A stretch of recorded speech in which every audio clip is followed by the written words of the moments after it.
Xin hãy nhớ rằng thân ta chính là bụi tro. Người ơi hãy nhớ thân ta chính là bụi đất. Một cơn phong trần qua đi bóng ta trên đời. Vì là bụi tro ngày sau sẽ về cho bụi.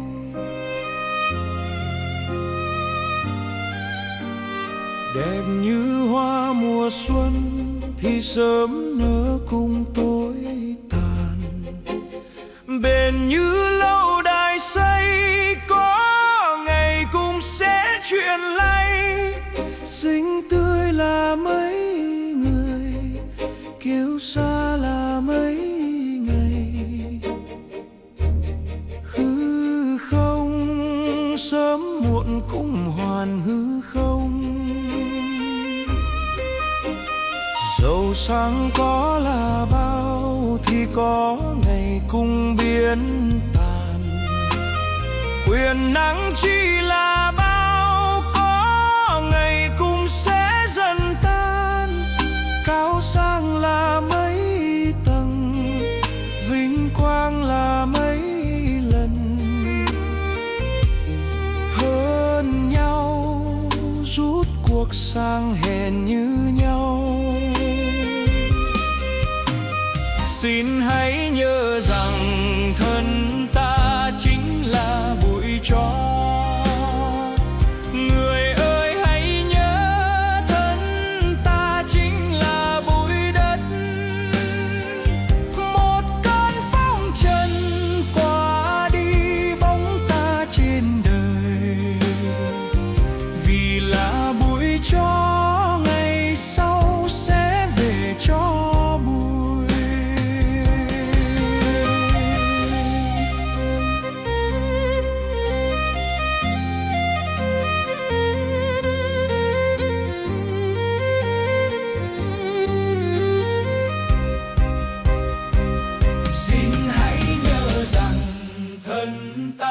Chính là bụi tro.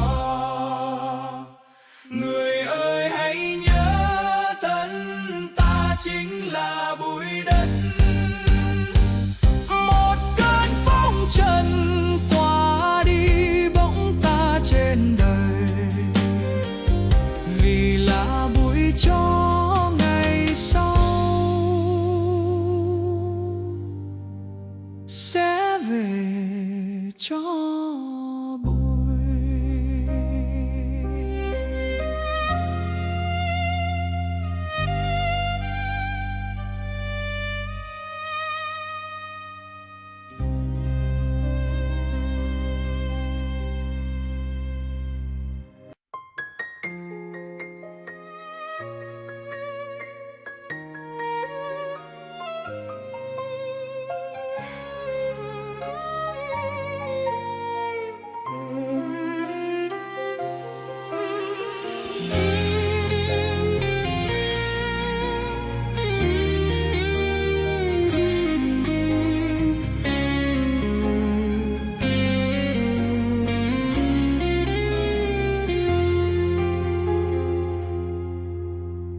Thân con là cát bụi, một ngày mai sẽ hoa bụi tro.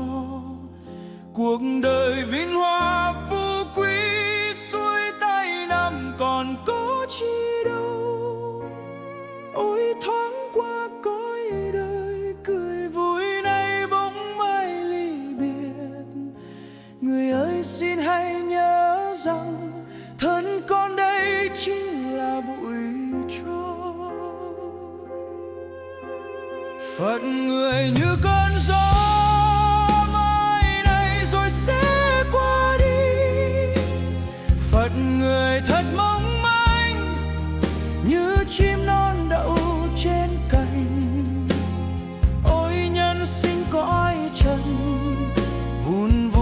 tựa thoáng mây bay, nơi thiên thu mãi mãi chỉ trong nơi Chúa mà thôi.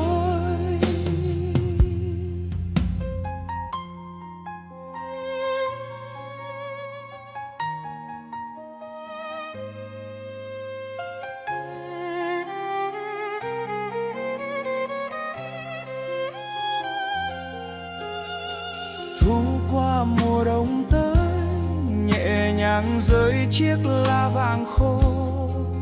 Ngày nào hoa kia khoe sắc, nay úa vàng cùng gió bay đi. Năm tháng luôn xoay vần, thời gian nơi đã trôi qua rồi. Đời con nay chóng phai tàn, như xuân sang đến rồi vụt tan. Phận người như cơn gió mai này rồi sẽ qua đi. Phận người thật mong manh, như chim non đậu trên cành.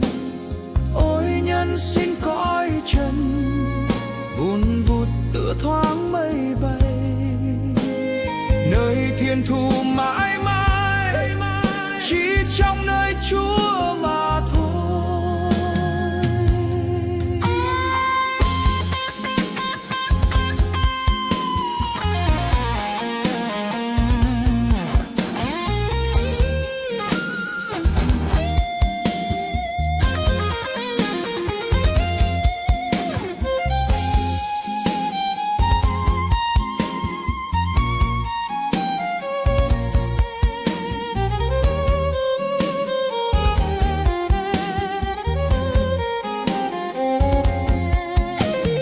Phận người như cơn gió mai này rồi sẽ qua đi. Phận người thật mong manh, như chim non đậu trên cành. Ôi nhân sinh cõi trần, vun vút tựa thoáng mây bay, nơi thiên thu mãi mãi chỉ trong nơi Chúa mà thôi.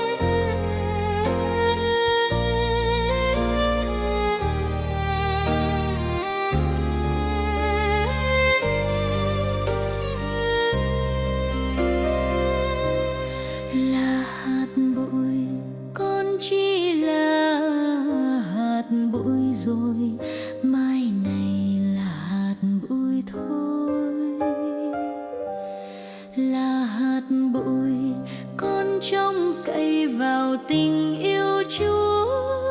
Chúa ơi xin dù lòng thương,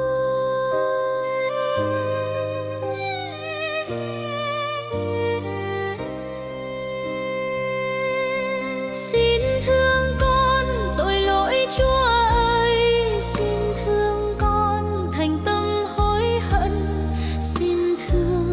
Ban ơn cứu độ, nâng đỡ con trong tình thứ tha.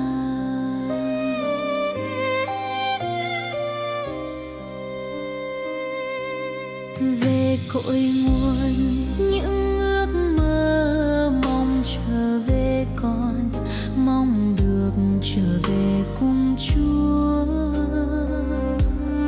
Vì Ngài là chính suối nguồn tình yêu chan chứa, sẽ thứ tha lỗi tội của con.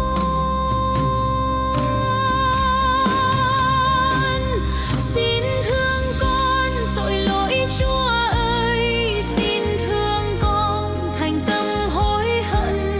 Xin thương ban ơn cứu độ, nâng đỡ con trong tình thứ tha.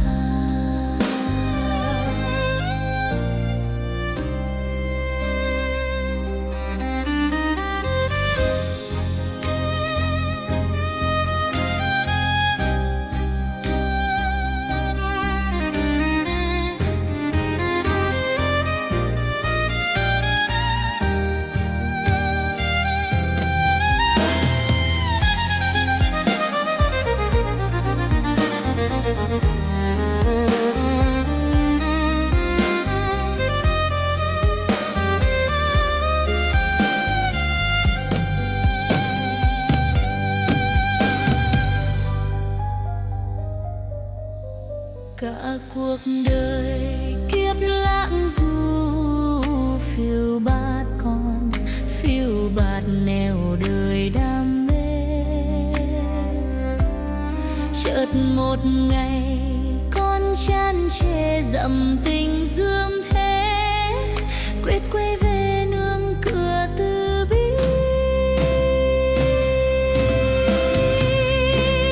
Xin thương con tội lỗi Chúa ơi, xin thương con thành tâm hối hận, xin thương ban ơn cứu độ, nâng đỡ con trong tình thứ tha.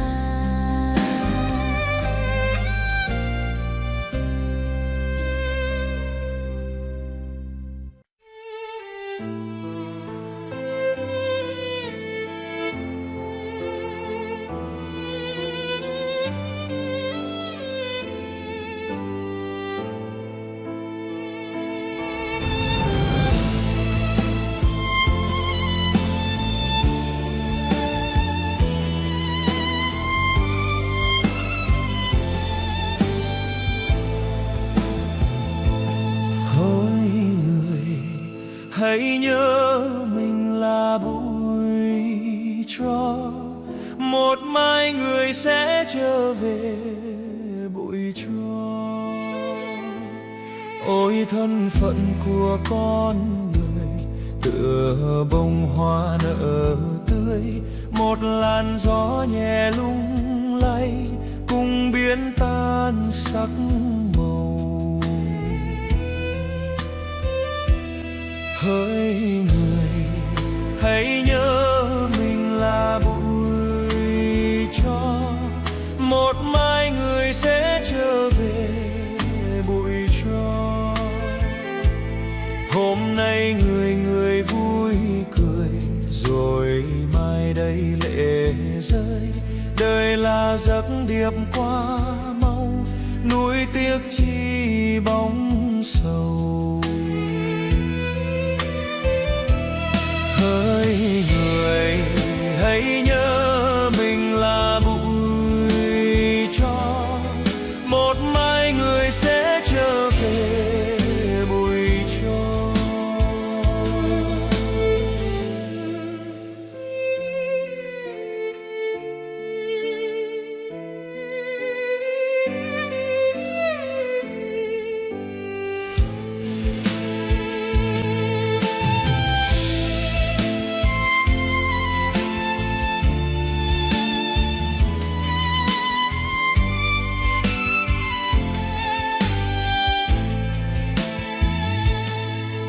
Muôn sự đều hão hiền, già cha và đạo điên. Một điều vững bền thiên thu, đức kính yêu Chúa trời. Hỡi người, hãy nhớ mình là bụi tro, một mai người sẽ trở về bụi tro.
Dẫu con có lỗi lầm thì Chúa vẫn thứ tha, dẫu con có rời xa thì Ngài luôn ở đó chờ.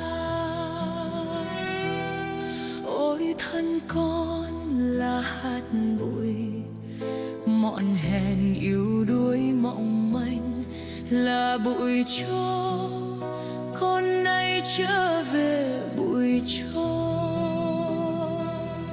Đời nhân thế con có chi đâu, đôi bàn tay nắng mưa dãi dầu, một dòng đời con biết về đâu. Rồi tay Chúa thương đã nâng con, thân bụi tro trở nên ngọc ngà.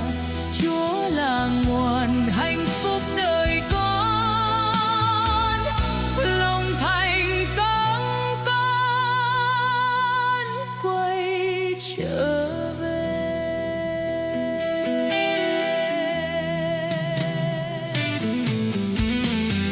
Đời con đã bao lần chìm trong nỗi đắng cay, buồn vui với nồng say, làm niềm đau thổn thức cõi lòng.